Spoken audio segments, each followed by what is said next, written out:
la lumière et l'obscurité qui sont en toi. Traumatisme et limites. Je te souhaite la bienvenue. Merci d'être venu m'écouter à nouveau. Tu as encore envie de plus. Ça c'est bon signe. Aujourd'hui, je vais te parler d'un sujet qui, je pense, peut être très utile, parce qu'en fait c'est quelque chose qui est utile pour tout le monde. C'est un sujet que j'ai beaucoup de mal à aborder, parce que je ne sais pas encore comment je vais le mettre en mots. Parfois, le simple fait d'écrire ces concepts aide à les mettre en ordre dans sa tête, et il cesse de rebondir dans tous les sens. Je te le recommande. De toute ma vie, je n'ai jamais rencontré personne, que ce soit sur Terre ou ailleurs, qui soit dépourvu de l'un de ces côtés, lumière et obscurité. Du moins dans cette gamme de fréquences et de densité dans laquelle nous évoluons. Comme l'a dit Marie, il y a peu dans sa dernière vidéo, sur la Fédération des planètes unies, il existe dans ce que nous appelons les densités supérieures, quelque chose comme des êtres de pure lumière, pour les définir d'une certaine manière. Afin de donner un sens à ce qu'elle a dit et à ce que je vais dire aujourd'hui, clarifions ce que nous entendons par lumière et par obscurité. Dans ce cas, nous définissons la lumière comme l'absence de mal, l'innocence, l'amour, les bonnes intentions. Et nous définissons l'obscurité comme tout ce qui est à l'opposé, l'envie, la rancœur, la haine, la peur, la vengeance, les mauvaises intentions. En fait, ce thème est fortement lié au travail sur ces parts d'ombre, mais nous pouvons l'aborder d'une autre manière. À un moment ou à un autre, nous avons tous ressenti des choses des deux côtés. Nous nous sommes sentis heureux de voir quelqu'un que nous aimons beaucoup être heureux. Nous avons agi de manière altruiste, et de la manière la plus honorable et la plus juste qui soit. Mais nous avons aussi ressenti de l'envie, où nous avons peut-être imaginé une situation pas très agréable, pour quelqu'un, peut-être pour que cette personne comprenne quelque chose, qu'elle ne comprenait pas à ce moment-là, par manque d'empathie ou autre chose. Ce n'est qu'un exemple. Ces sensations existent aussi en dehors de la Terre, évidemment. Bien que sur Terre, cela soit beaucoup plus fréquent, bien sûr, et ce, pour une infinité de raisons. Mais je vais me concentrer sur la raison, qui va m'aider à suivre la voie qui me sera la plus utile pour ce sujet. Prochainement, j'aimerais aborder le sujet de l'influence qu'a la 3D, sur les personnes qui sont en dehors de la Terre, et sur les personnes qui, étant à l'intérieur, ont déjà des pensées dans une fréquence, qui les rend incompatibles avec leur environnement. Mais aujourd'hui, je vais parler des personnes qui sont élevées sur Terre, et qui continuent d'y vivre. Il y a un fait indiscutable, c'est qu'un monde hostile t'oblige plus ou moins à adopter, à la longue, certaines attitudes ou idées en conséquence. Ces attitudes ou idées ne sont pas nécessairement hostiles, mais parfois elles génèrent simplement des traumatismes d'une autre nature. Mais le fait est que grandir entouré de certaines habitudes finit par t'influencer. Et ces habitudes ne sont pas nécessairement mauvaises ou bonnes. Mais peut-être qu'elles peuvent générer des problèmes dans la sphère sociale avec certaines personnes. Et parfois, ces idées ou habitudes sont tellement ancrées en toi que tu peux même penser qu'il est trop tard pour les changer, et cela peut générer beaucoup de frustration. Dans le cas des traumatismes, c'est toute une question à traiter, car on appelle parfois traumatisme un apprentissage, ou on appelle apprentissage un traumatisme. Disons que le fait d'avoir retiré des apprentissages d'une situation désagréable te donne des outils et un nouveau radar pour détecter ces situations. Le problème est quand cet apprentissage se transforme en traumatisme.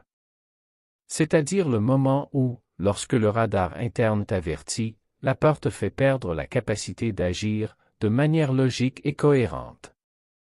Il est tout à fait normal que, lorsque ton radar interne est activé, tu ressentes un malaise ou une sensation très désagréable, qui est presque toujours de la peur à un certain degré. Il ne s'agit pas de ne pas ressentir de peur. Cela ne viendra qu'avec le temps, après avoir appliqué ce qui suit. Lorsque le radar interne, qu'un jour une mauvaise expérience t'a apporté, s'active, tu ressentiras de la peur, et ça c'est une bonne chose. Même si tu as la peur au ventre, tu seras capable de la repousser, et d'examiner la situation avec un maximum de logique et d'objectivité. Cet avertissement, ou cette peur signifie que la situation va se répéter ou simplement qu'elle pourrait se répéter. Mais est-ce que je suis sûr que cela va se répéter? Quelles précautions puis-je prendre par rapport à la dernière fois, qui me permettent d'analyser la situation, pendant que j'avance, sans me mettre en danger? Et si ce que je crains finit par arriver, que va-t-il se passer? Et s'il se passe ça, je fais quoi? Je peux peut-être me sentir mal, pendant un certain temps, mais quand j'irai mieux, j'aurai appris quelque chose d'autre et je serai encore plus fort. Bien que ce soit évidemment à chacun de décider ce à quoi il veut s'exposer pour pouvoir surmonter un traumatisme. Mais la différence essentielle entre l'expérience et le traumatisme, c'est de savoir si la peur affecte ou non tes décisions, et si tu sais comment prendre ces décisions malgré la peur.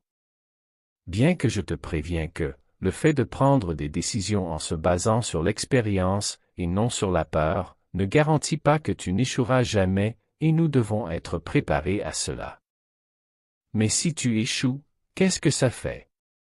Tu continueras de vivre, toujours, et tu te souviendras de mes mots qui, je l'espère, te parviendront comme si je te prenais dans les bras, si tu en as besoin après que tu sois tombé. Ce n'est pas grave, tout va bien, tu vas finir par te relever.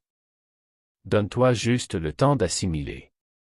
Cependant, il arrive que l'expérience t'oblige malheureusement à agir d'une manière que tu n'aimes pas, qui te met mal à l'aise, ou qui pourrait altérer l'image que les autres pourraient avoir de toi. Beaucoup de gens diraient qu'il s'agit là d'une obligation à être mauvais, pour se protéger soi-même. Et c'est là qu'interviennent le fait de savoir discerner, et le fait de prendre soin de soi dans tous les sens du terme.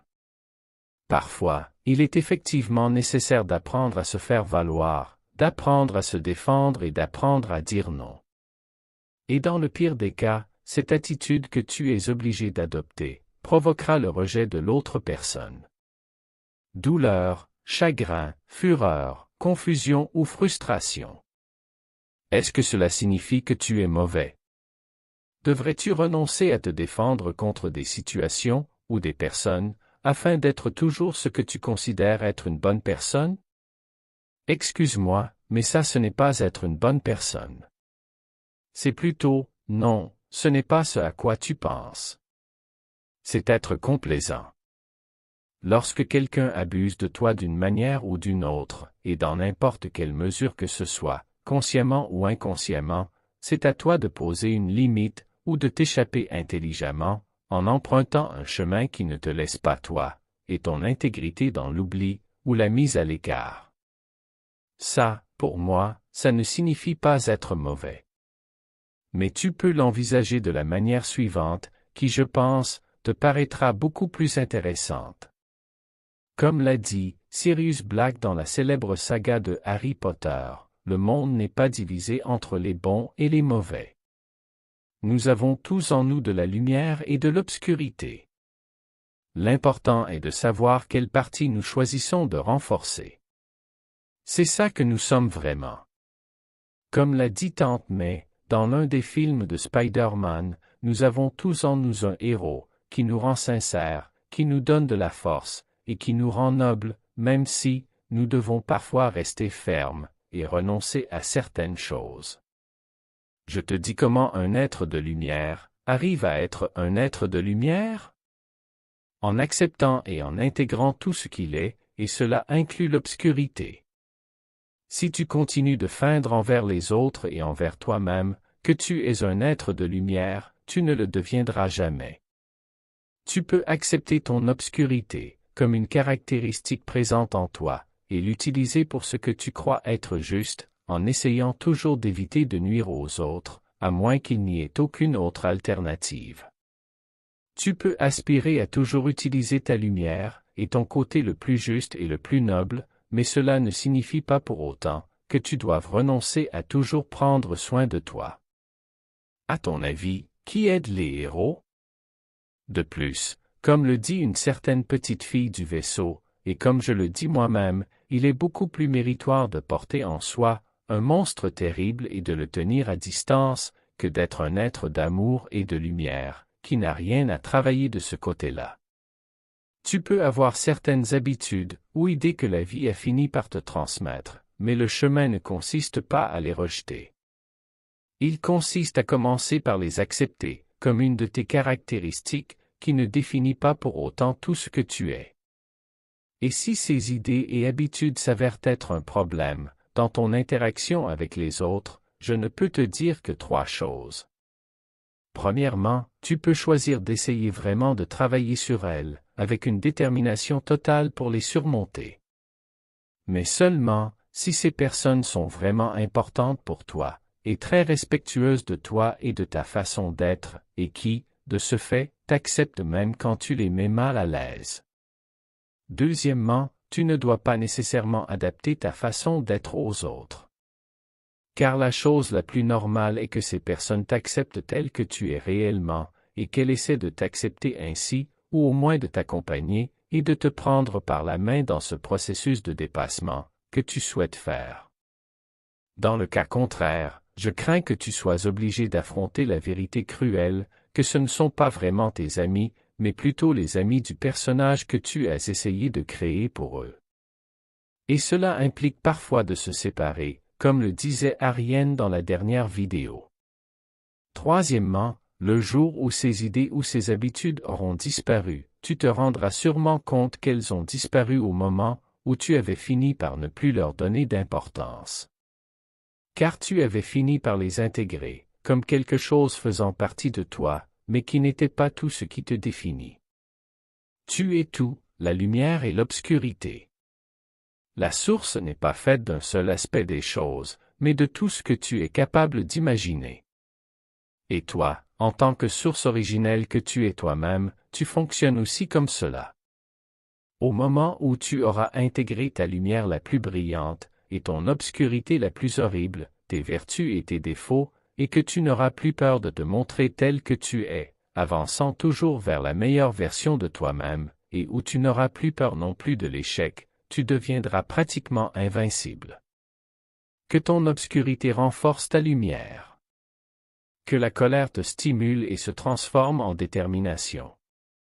Que la tristesse t'encourage à savoir à quel point tu deviendras fort, lorsque tu te relèveras. Que la peur te donne l'occasion de mettre à l'épreuve ton sang-froid. Que ton ingéniosité et ta fermeté te permettent de prendre soin de toi et de veiller à ton bien-être lorsque d'autres personnes tentent de te soumettre. Que l'obscurité soit ta carte maîtresse. Et le reste du temps, que la lumière soit toujours ton allié. Zaël de Héra.